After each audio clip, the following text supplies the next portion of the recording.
Just to introduce myself, I work at Slang as the only designer with the team. What we do as a business is we build tools so people can build voice assistants on top of their smartphones and websites. Like you just enable people to do conversations, and we build tools for that out of Bangalore, India. So me being the solo designer, I help them with anything and everything that comes across. So we made some changes to our working pipelines, like how the website gets built, how the iterations happen, and also I had to take a call on, do we go with the conventional ways of how websites are built, or should we go with a no code tool, a UI tool that gets job done quickly? So there were a couple of decisions that influenced our decision making. I'll talk about them in the coming slides. So let's get started. So one of the things that I want to talk about that's very powerful in the Webflow is the CMS, which allowed us to move away from Medium.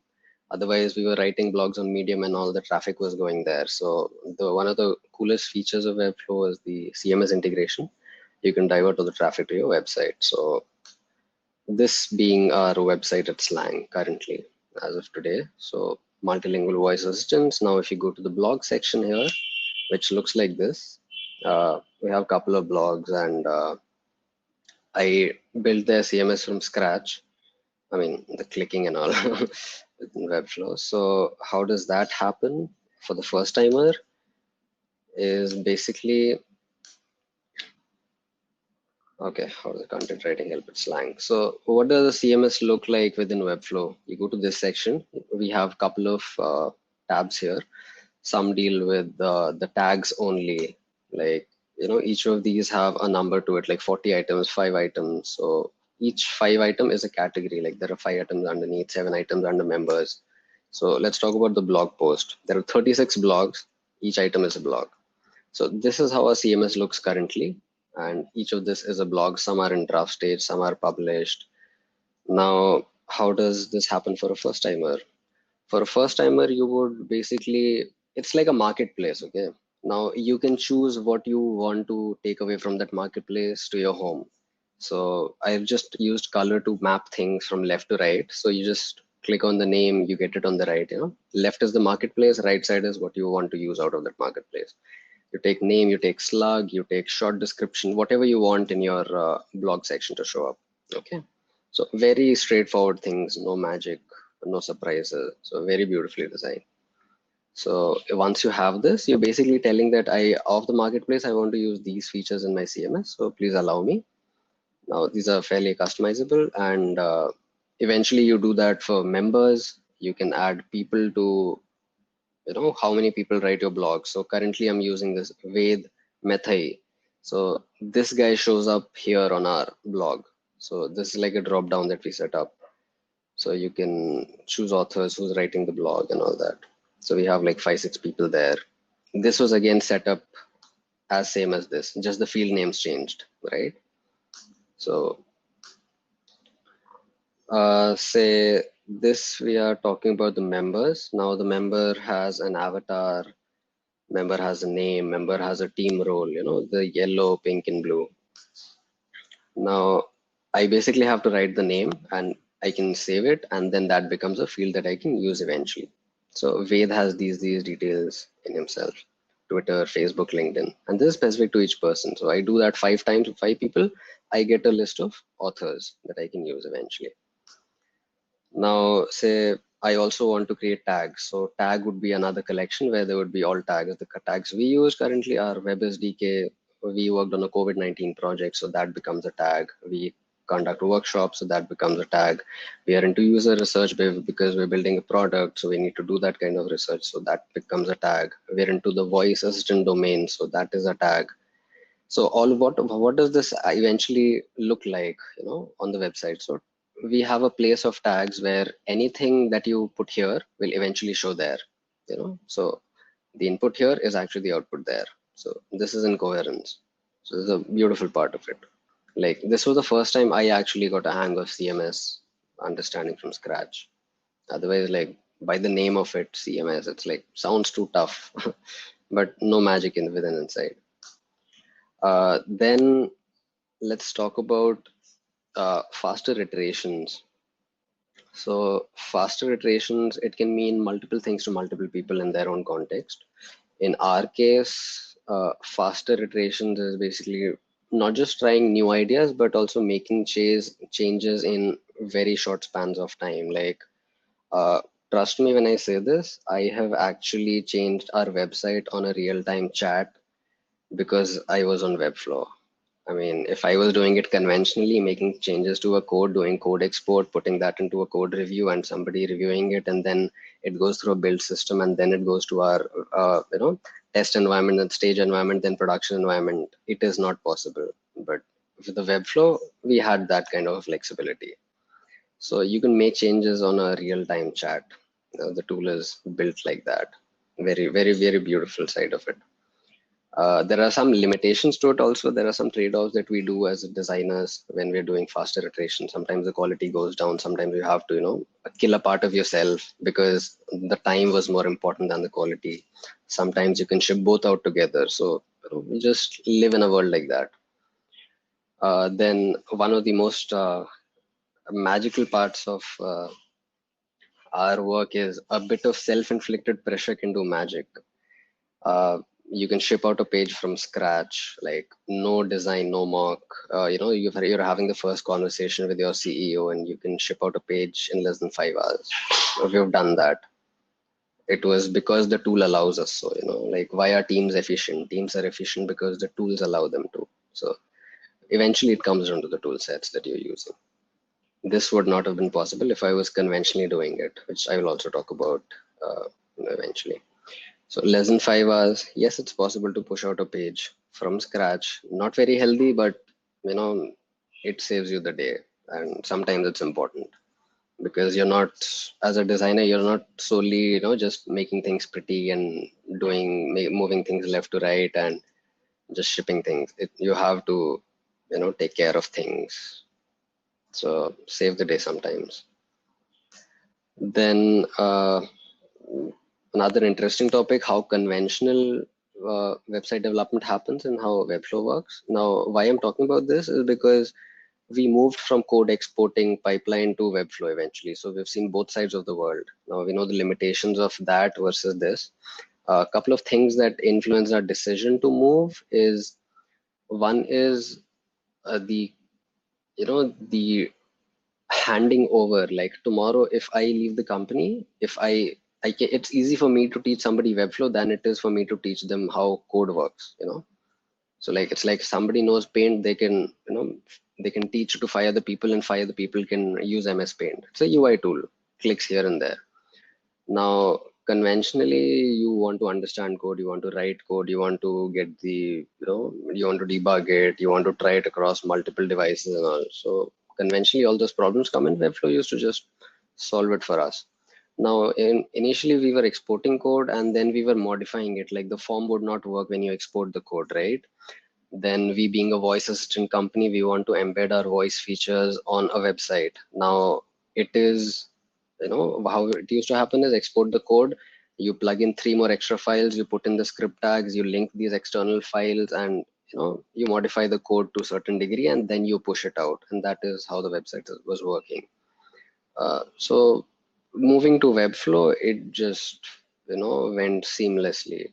So those are the decisions that were affecting would we ever move to Webflow, or would we move to, say, the other website, which is that there's another website that helps you, WordPress, I guess. Yeah. So we were doing a comparison, but the customizability and the active development of Webflow made us like move towards them. So another point that I want to touch is how voice assistants could fit into the Webflow environment very seamlessly. Otherwise, we probably would not have moved. Like, I would be hesitant, my CEO would be hesitant. And we, being a small team, we have to take those kind of like hard decisions. So conventionally what happens is, everybody with me, right, until now, or is it just me speaking? Guys?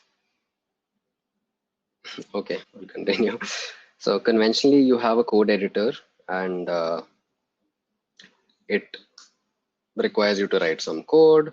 Now you write some code, you customize it, then you do, you do a Git integration, you make commits, you make Git pushes, and then there's a code review happening, and then there's a build system, whatever your engineering pipeline uses. This is how conventionally happens, and it used to happen a year back, even in our company. So one prod push is basically pushing it to like your domain name dot this. One prod push becomes a one big event in life. Like a production push happened today. Now, if somebody points out that, oh, that spelling is wrong. So all of this actually has to happen again. Now, reviewing HTML and CSS is not very, a happy time for a hardcore developer. Like there's very little to review in HTML, CSS, right? So developers reviewing your not so developer code. So you're taking somebody's time. Time has cost to it. So multiple things there. So eventually, where do you want to reach and what kind of avenue do you want to take? So depending on that, you choose the tool sets. We chose ours. So somebody points out there's a wrong spelling. You just redo the entire thing, right? You make your code changes, you do another commit, you get another review, goes again through a build system. The build system has 3 environments. There's a dev environment, there's a stage environment, there's a prod environment. So it has a time to it, like say half an hour of going from landing of a commit to going to production. Now you have to wait half an hour, you can do nothing about it. With UI tools, no code tools, it's just like one click away. Like I can actually make my parents get into website development tomorrow. Like it is doable now. It's not impossible now. The tool allows it. So next thing we can talk about is say a voice assistant, since we're into that product. So now we have an Android client, okay? Now let me show you how that works.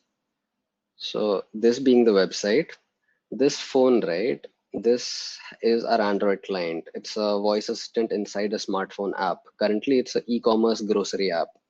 So you say things to it and it gets things done. So it's Alexa, but it's inside an app in your smartphone. Same smartphone, nothing additional required. Now, this being the Android client, we wanted this version to it, a web version to it. So it shows up on the website. Now, how do we do that? So what was happening was initially we had 3 files which are externally linked. There was a bundle.js, there was a voice, there was a doc part to it where we would define things, and there's a voice.js which is the core of the product, okay, which is working on the web. So you export your code, you redo your form, you review your code, and all of that is involved. And you every time you have to make sure that these things exist in the same order, and then your commit goes. Otherwise, if you get any of these things wrong in the pipeline, you have to redo it, right? So we're living in 2020 where the world has moved up to a certain pace, and there's a hygiene to doing things now. So this kind of a workflow does not really make sense to us. Like, so we wanted to move away from that. Now with Webflow, it's now 3 lines, okay? 3 script tags, pulling these 3 files from an S3 bucket, and it's just working. So it's commented out right now. I can just make it live in, say, removing 2 lines, and it just goes live, 1-click updates. So how does that work? Basically, say this is a web version of our product. Now, so I'll just let you guys hear it. What is your name? Vivek. So it recognizes my speech. And then what is your mobile number? So on the right side, 9591514478. so it will put the field on the right. How many months of work experience do you have? 2 months.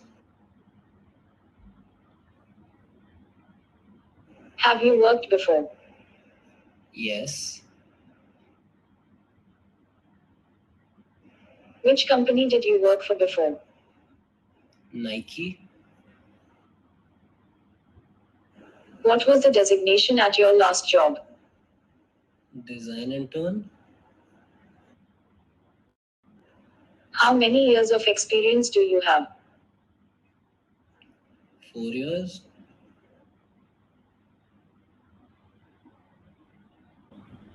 So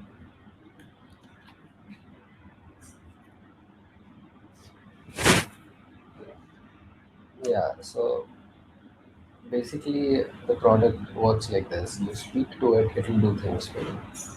In this case, it's only filling a form. Tomorrow you can make it do a number of things depending on which app you plug it in. So that being the core of what we do. And let me know if you guys have any questions regarding to what we specifically do or in a general way.